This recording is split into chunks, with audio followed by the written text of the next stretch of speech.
And we are live, I believe, is what structure and self mastery required to run a business that serves your life as well as hopefully your bank account, right? These sessions are our learning and development space for our M360 members, and they're here in the Zoom room with me while we stream the conversation out to the rest of you. So each week we take one core piece of business building and we break it down clearly. And today we are going to be talking about nurture sequences. May not sound exciting at first, but it is gold. So really, really stay tuned. We are talking about turning opt-ins into relationships. So if you're building a small business for the long game, not the trending hack, stay with us. Make sure to like and subscribe. As always, our goal is a focused 30 minutes today. So let's go ahead and dive in. And everyone's ready. We can get a good to go going, and we'll get started. So first things first, last session we talked about growing an audience in 2026. And I want to make sure that we carry a few of the last lessons and truths with us today. Very, very important. So, one thing that we talked about last week was this truth number one: audience is a business asset, not a marketing task. Right? Too often we show up in our email, on our social platforms, we show up to our audience with essentially just content, right? Some great content here and there, other content to fill the void and maybe just top off the marketing schedule, right? But that is backwards. Your audience is not the place you post. It is the group of people who will eventually buy from you, refer you, support you, and build your business with you. That is both your current audience and your future audience right there. They are one of the most essential building blocks of your business. Growing an audience is where your business starts, because without people paying attention, there is no demand, there's no momentum. So when we say audience is an asset, we mean this. It has value, it compounds, and it directly impacts revenue. Hear that. It directly impacts revenue. That is the first truth that we are carrying with us into today's session, okay? Truth number two: social platforms are not and never were your audience. Yes, you need to show up intentionally on your social platforms if that is your choice, right? Not everyone's on one. And yes, you will build your visibility there. But let's be very, very clear. Social platforms are not and never were your audience. They are access points, right? They are borrowed space. And if you are building your entire business inside borrowed space, you are building your home on rented What? land. And that is risky. Okay. You Yes. don't own Instagram, you don't own I LinkedIn, you agree. don't own It's only TikTok, something to do. Facebook, any of it. You are operating inside someone else's system. And Okay. that's fine as long as you understand what it actually is. Because social platforms are discovery layers. Okay. What does that mean? It means this is where people find you through search, through I shares, through can the imagine algorithm. this It's the one top of funnel. It's to visibility, not stop doing this as well. relationship. Hear that. So now I have to Visibility, not like relationship. this one can go to Okay. Zoom as well. It is distribution space, Or right? Zoom It is a here distribution because space. there This is is the where your ideas travel. You post once, it gets shared, saved, commented on, reposted. Your thinking moves beyond your immediate circle. It spreads, but it does not deepen on its own, right? Platforms are also practice fields, which means this is where you learn to refine your message. Those of us spending so much time to get the right perfect message, nah, this is what you do, and you refine it by getting it out there, getting that feedback. You test angles, you see what lands, you learn how to explain what you do clearly, right? It's a rehearsal in public. I love that one. It's rehearsal in public, okay? But here's the thing: none of that right here that you're looking at on that screen, right? None of that equals ownership. Discovery is not depth, distribution is not trust, and practice is not performance. That's the distinction. These platforms are not where audience lives, it's where they are gathered from. Okay. Audience lives where you can reach people directly, where you're not at the mercy of algorithm changes, right? Context and nuance are allowed. What does that mean? You're not limited to 15 seconds. You're not fighting for attention in a scroll. You're not forced to oversimplify your thoughts into hooks, right? Which leads to the most obvious, but sometimes very uncomfortable truth. Truth number three here is email is still gold. It is still gold and it will be for the foreseeable future. And it's definitely not because it's exciting, it's because it's owned. It's the closest thing in this digital space that you can have to owning. All right. I just wanted to drive these three truths on before we get into the rest of what we're talking about today. Because if we're not on the same page in email, the rest of it's not going to mean nothing for you. Okay. Bluetooth mode. Email, what is it? It's direct. It allows Power for that off. depth. It builds memory and connection. It consistently delivers the highest return on investment in digital marketing year after year. Name me a platform and I will show you how email outperforms it. That's what we're talking about. Still, in all this tech, is what's happening. Email is not sexy. I know, but email is stable. It is a staple good, right? And in business, stability is leverage. But there's a catch, right? There's always a catch. An email list is not automatically an asset. It doesn't just automatically go, woo, I have all these people. It means they'll buy from me. That's why the old school ways of buying a list and all that, like that doesn't work. Because an email list with no trust is just a database. Woohoo, got a database.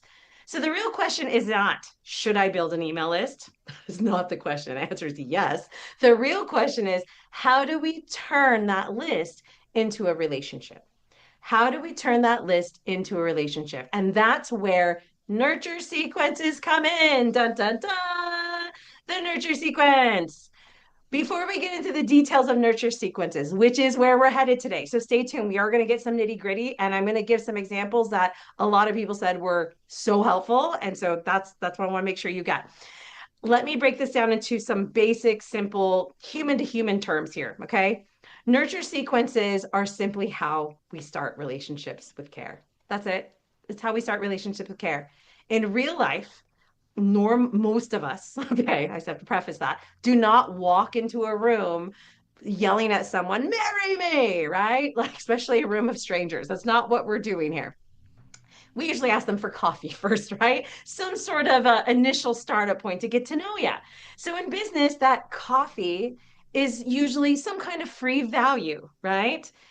It could be a checklist, a guide, a workshop, an assessment, something helpful that says, hey, let's start here before I start asking you for marriage. Let me give you some value before I start asking for stuff. That is what we call a lead magnet. Okay, that is just the first step. That's the first conversation. That's our first experience with you. Now, we're not going to go in lead magnets today. Oh, but I would love to, and we can at some point. But what I want to just bring out, because some of you have been around the block for a while in this space, I want you to hear this. Yes, lead magnets still matter. Yes, lead magnets still work. The same way that getting to know someone works better than shouting a proposal to a stranger, okay? But no, you can't toss together some boring, hide your good stuff for later lead magnet, right? A rushed, fluff filled freebie that is gimmicky or worse, so in depth that it's too much is not how you start a relationship, right? In any space, we don't want that in a relationship. So I digress on lead magnets. Like I said, they are their own training. And if that sounds interesting to you, comment lead magnet and below. Maybe we'll get something together. But here's the thing: even if you build a great lead magnet, if you build a great lead magnet that people genuinely want, they're like, ah, what actually happens? What is actually happening there? They opt in, you get their email. And that is the only thing you can guarantee, right? Because after that, maybe they don't open the first email. Maybe they open it, but they never download the thing. Maybe they download it, but they never use it. Interest is fragile. Hear that. Interest is fragile, okay? And without guidance, it fades really fast. A nurture sequence is how we show them what it's like to be helped by us, to have us in their world to guide them, and ideally, what it's like for us to help them get to that place we promised we would take them to, right? Yet, how many of us, and no one has to raise their hand, okay, but how many of us do not have a Signore, nurture siete sequence in fuori place? apposta? We don't have a set of emails that go out when someone Assolutamente books a call, joins a no. newsletter, or gets your checklist. And think about it. You wouldn't do that in real life, right? You wouldn't invite someone to your house, open the door, and then be like, walk away. Like, okay, cool, you're here. Figure it out. But in business, we do that all the time. And here's the part that blows my mind. You can build a business without a nurture sequence, all right? I'm the first one to say it. Of course you can. But a welcome sequence is one of the most valuable sales assets. It is your first virtual salesperson. It is the thing working for you when you're not in the room. And many people either half build it, throw it together, or never build it at all. So today we're going to break down how to put together a nurture sequence. And I'm going to show you how simple and powerful they can be. Okay, so let's do this. We're going to get into the nitty gritties here. All right. So welcome to the power of nurture sequences. Dun, dun, dun. So first, let's talk about nurturing. As you heard me say many times before, sales is serving, and you serve people. People require relationships. Nurturing a relationship in business means building trust, providing value, and staying in touch with people and connecting with them regularly. How many people talk to their friends now, like as grown-ups, as adults, with our adult lives now? And the first thing we all say is, oh, it's been so busy. It's busy. Busy is the norm. Now it can be busy with fun, busy with activities, with work, with chaos, but the overarching theme is that everyone is busy. So I teach you in our program, Time Design, that if something matters to you, you must create time for it. And I say that schedule time to keep in touch with friends, with family, with your relationships. So hear this. If it takes that kind of effort to stay in touch with those that we love and care deeply for, how much more do we need systems and processes to help us stay in touch and nurture relationships with strangers? Strangers that we want to support and we want to exchange goods and or services with, right? This is why we need to implement nurture sequences into our business processes, right? We must develop strategy to engage with potential clients and customers at different stages of that journey. Offer that messaging, support them with content that adds value to their journey and helps guide them to where you take people. Again, notice I said guides where you take people, right? Because, and this is why, right? I went guides where you help people go. And the reason is because they need to know where you are headed. They need to hear about your destination and hear where you're headed to and go, yeah, I want to go there. And ideally, that's the reason they jumped on this train in the first place. So if you've done your job at the beginning of the relationship, they know where you're headed and they've already kind of said, I want to go there. How many times have you seen or heard of relationships break up? Because at some point in the journey, people finally discussed what they really wanted and realized they're headed in two different directions. When we're talking about business, this is why your messaging is so important. It's not about landing the perfect messaging, it's not the perfect filter. It's so important not to be vague and to say this is what I'm about, this is where I want to go, this is where I want to take you, right? That is how we filter in the beginning before they ever say yes to that coffee date, let alone the proposal. That's what this nurturing is about. And once they've said yes to that place you want to take them, right, we begin the journey and find out if we're compatible travel buddies. That's what the sequence is doing. Just because we both want to go to Thailand is not enough. The way we want to get there can be vastly different. Okay. Our travel styles might be different. Some want to the pre booked all inclusive trip.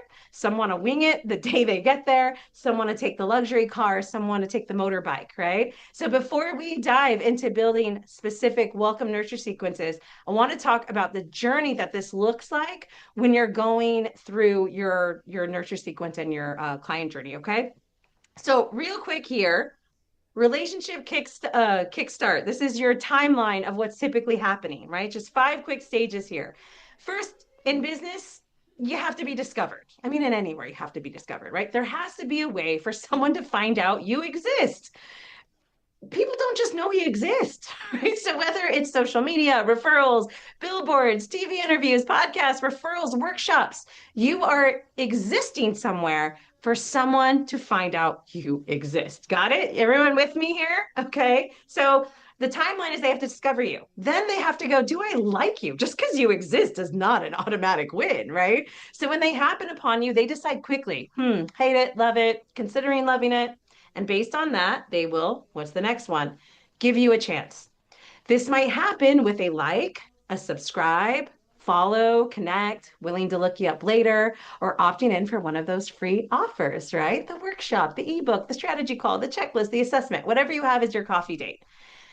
Once they've decided to give you a chance, it is now your job to create a way to nurture this relationship. Okay. Just like with any relationship, if you're going to grow together as friends, partners, a couple, you need a way to stay in touch, a way to get in contact with someone. Now, you could post on social media, "Hey, Tanya, I hope to chat with you today. Call me later, huh?"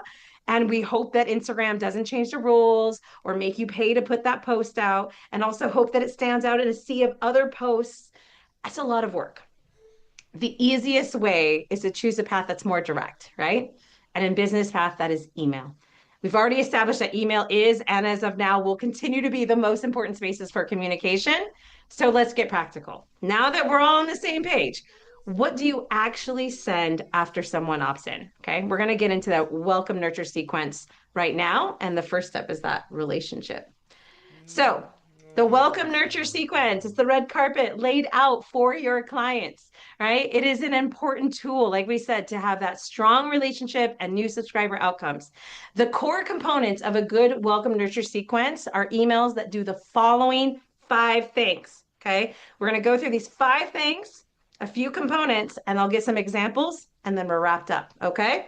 So, the first thing that it should do, a welcome sequence should establish connection, right? The first email in a welcome sequence should focus on establishing connection with that subscriber or customer. This can be done by thanking them. Right? Thank you for subscribing. Thank you for your purchase, or welcoming them to your brand, delivering the actual lead magnet and freebie or the registration to them, right? This is a very powerful email, not because you have to write a bunch of things and make magic, but because at this moment, they are at one of their most engaged parts with you in this process. If we don't make a good first impression, they may not be around for email too. All right. This is that first moment. You don't want to overdo it, but you also just don't want to say, "Here's your thing. Thanks." All right. So we establish connection. Second, we set expectations. The second email needs to let the subscriber know what they Objection. can expect from you or your brand or the freebie, Okay, so how it let's put works, it on the whatever side. complementing So I information or can other return ways to it. get support, or the type or frequency of the content they'll receive. Let them know what happens here. How does it work? What did they just step into? Right? Like what? That's set expectations. So what did we do? We established a connection. We set expectations. Third one, of course, we need to provide some value. What's the point? So the next few emails need to actually help them. They should be of value, not random content, not your recycles, was not a What just do you hate checking about in, it? or definitely not incessant pitches. I've seen this happen, or somebody opts in and the first or second email is like, "Buy my thing." You're just like, too soon. You're almost like the shouting guy with the proposal. Okay. We don't want to do that. Yeah, I got So it we want real almost. value, something that speaks directly to why they signed up in the first place. That might be a practical shift in thinking, a small actionable step, a deeper explanation of the problem that they're trying to solve, maybe a gentle invitation to something, but it should reinforce that feeling, "Yep, this is why I gave them my email." Yes, and not, "Why am I on this list again?" I've been on some of those too. So provide value. We should build trust, right? These emails need to build trust. The next email should reinforce that you know what you're doing and you can actually help. It's not about bragging or listing credentials. It's about showing how you think, how you solve problems, and what standards are, your standards are, right? If every email is just a pitch, you're not building trust, okay? You're just a coupon attacker, right? You're just promoting. Trust is built when they consistently experience clarity, usefulness, and alignment from you. Okay. The last thing that we want to do on that list is we're going to encourage engagement. The final emails in that sequence should invite them to take a clear next step. That might be as simple as replying to you, using another tool that you have, joining a workshop, booking a call, reading something deeper. Don't leave them floating, right? This is where you guide them. Some areas, this may be where your pitch goes as well. So let's look at the sequence in actual examples here. So if you're watching this, or get some feedback later, go ahead and drop in the chat, or think for yourself, like, how does someone actually end up on my list? How do they get there? Like, what's the process? Did they opt in for a lead magnet, such as a free ebook guide? Did they sign up for a webinar or an online event? Made a purchase maybe from your business, or they subscribed to a service? Maybe they completed a contact on a website, requested a quote, right? We have people who do some of the service business where they were looking at a quote. Survey, right? They registered for a program, entered a contest, right? There's so many things, right? Uh, Referred by a friend. I need you to be clear. Maybe there's several ways that people land on it. So let's get clear on what that is. Okay. I want you to start and looking at your real experience because then I want you to see what we're going to look at that sequence. There's my cool thing there. What the general flow looks like. Okay. We know what a welcome sequence needs to do. Let's talk about what it actually looks like. A welcome nurture sequence is not 27 emails. There are people who teach that 90-day nurture sequences. We are not doing that. Right? That is not what you need when you're at this level of business. Okay. You only grow something that big that's already working. So you need to start at the get it already working part first, and that does not entail complication. All right. So usually it's 3 to 5 intentional emails sent over the first few days after someone opts in. That's it. That is it. Take my Yeah, coffee here. you It's couldn't not dragged repeat out for months. the It's not a same one email in steps. silence. I My think goodness, not that either. It's a literally short, focused starting those series. minutes. Email one should be immediate in all cases. Very few cases I can I didn't think as to understand. I'm why sorry. an What's that? email should be delayed from that first opt in. I've yet heard one actually. So I'd love if you think like there's a reason I wait 24 hours to send them the thing they asked for. Okay, that's what I would be wondering about. So the first one is it's the deliver the thing. This sets the tone, right? That's the here you go or the confirmation. Email two, 1 to 2 days later, right? This is where you're reinforcing why they signed up. So typically, again, this is why it matters where they start. You're giving more information about the freebie. Hey, did you check out exercise two? It's one of my favorites. This is where we learn blah, blah, blah. Or maybe you're highlighting something in the video or interpreting the assessment a bit or sharing the next step after they've ideally done that thing. We also have to think they might not have done the thing. So, how are we helping encourage and show up the value of doing the thing or whatever that we've shared with them? All right. Email three is another 1 to 2 days later. And this is where we usually bring another more value, deepen that understanding. Maybe we give more expectations. And then that last email is typically where our pitch lives or our next step lives. Again, this is just a general version of what it could look like. I'll give a couple more examples before we're out today. Again, the core elements that your sequence should have are these 5 things. Okay. The delivery. We have to deliver the thing. This is where you give them what they asked for, welcome confirmation, the link, the download, the receipt, whatever applies. Do not make them hunt for it. Okay. Two, so again, whether you do 5 emails, 10 emails, 3 emails, these 5 things need to be in those amount of emails. And this is why there isn't a exact Bible for this, but there are some core things that we can checklist, right? So have we delivered it? We give them the thing. Did we instill what to expect? How often are you going to email them? What kind of stuff do you send? What is the vibe of this list? This is you orienting them so they don't feel confused or surprised or worse, spam or unsubscribe, right? Although if they unsubscribe, maybe they didn't need to be there. Three, support and value. How are we supporting them? This is where you actually help teach, guide, coach, give them something useful that matches why they opted in, not random tips, right? Support that makes sense for the thing they raised their hand for. We got that? Four, call to action. Give them a next step. Somewhere in the sequence, we need a next step. What should they do next? What is the next obvious move if they want support, guidance, or momentum? We don't leave them floating. And five, ongoing nurture, right? After the welcome sequence, they're going to move into your ongoing nurture plan because some people buy fast. They certainly do. They're like, I was ready. They were that 3% that's ready. If you haven't heard the statistic, 97% are not in the ready to buy, but we're usually talking to them in our marketing. So there's the 3%. They might buy fast, right? Those that are ready. But some people are going to be watching you for months. And a hot lead can buy anywhere between 90 days and 2 years, depending on your business and the season they're in. So your job is welcome them well and then stay present. That's the structure. So, like I said, I'm going to give you a few examples, but I want of what that can look like. So here on this slide here, these are again just as just a General idea. This is not law, but you can look at some different things. Maybe they opted in a lead magnet. So your sequence might be the here's your thing. And then the second one is, oh, here's a tip about the thing and what you could do. Because obviously you're interested in that thing. I already know a little about you and I can speak into that. Third email, by the way, this is who we are, what we do, and what you can expect here.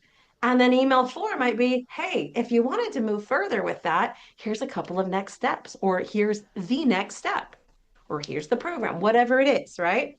An assessment that might look like here's your results. What else do you need to know or do with this info, right? It's kind of like the tip or support. Maybe you have some additional tips, and then you have a call to action. A workshop. Typically, those start with a here's your confirmation. They're registered, right? Then there's some pre-event preparation, perhaps, making sure they show up, connecting with them, not radio silence until they get to the event. Then what about post-event? Do you have a nurture sequence that will go out after that? And then what's your call to action? It's a little more involved. We used to tell a lot of clients, I could do a workshop real quick. I'm like, ooh, a workshop. The content's the easy part. It's all the stuff around it if you're going to maximize it for business. So regular subscriber, maybe just come into your basic newsletter. Here's your confirmation. You're in, you're on the list, right? Here's what to expect here and what we do. Then we want to give some values. Maybe we have some sort of tip or something in there. And then, of course, call to action. Notice the last row is always call to action, right? And lastly, it might be in a sale process, right? So here's your receipt or your item, depending on what it is, right? How to get the most out of your purchase could be that next email. Give some additional tips, and again, our call to action. So I hope you see here, right? This is that tangible way of seeing that, understanding this process, how it can work, how it can look. I need you to understand this though. It is a guide, not a rule in terms of how we did it. If there is a rule, the rule is you have to have a nurture sequence, okay? So it's not a rigid rule book. There's no sequence police coming. Okay. Your business might need 3 emails. Some might need 5. Some might need 7. The point isn't the exact number. The point is the intention. Don't copy someone else's sequence and paste it into your business. Build it around what you sell, how long decisions take in your world, right? That is the structure. You still bring the strategy to it. And remember, it is a conversation, right? It's not a funnel, it's not a trick, it's not a pressure campaign, a conversation. You are responding to the fact that someone raised their hand, right? And you're just simply guiding them, you're clarifying, you're inviting. If it feels manipulative, you're probably doing it wrong, right? And I always put myself on the other end. Would I feel nice receiving that? How would I feel receiving that? If it feels like hosting, you're probably doing it right. And the best nurture sequences, they feel like someone thoughtful is on the other end, right? Not automation. Even though it is, even if it's automated, it doesn't feel that way. So so let's talk about it, right? What did you notice? What are you already doing well? Where are the gaps? For those of you watching on YouTube, thank you for joining us. For our M360 members, you can go ahead and stay right here as we're going to dive into our Q&A. If this was helpful, again, like and subscribe, check for the show notes to get our free resources, including the Nurture Sequence Workbook. And if you'd ever like to sit in the room with us live, there's a link below where you can join us as a guest in an M360 session. So drop your thoughts in the comments. Let us know what you want us to cover next. And thanks again for joining me. I'm Tawny MFK, the lady that's ready for mastery, and we'll see you next time. Goodbye.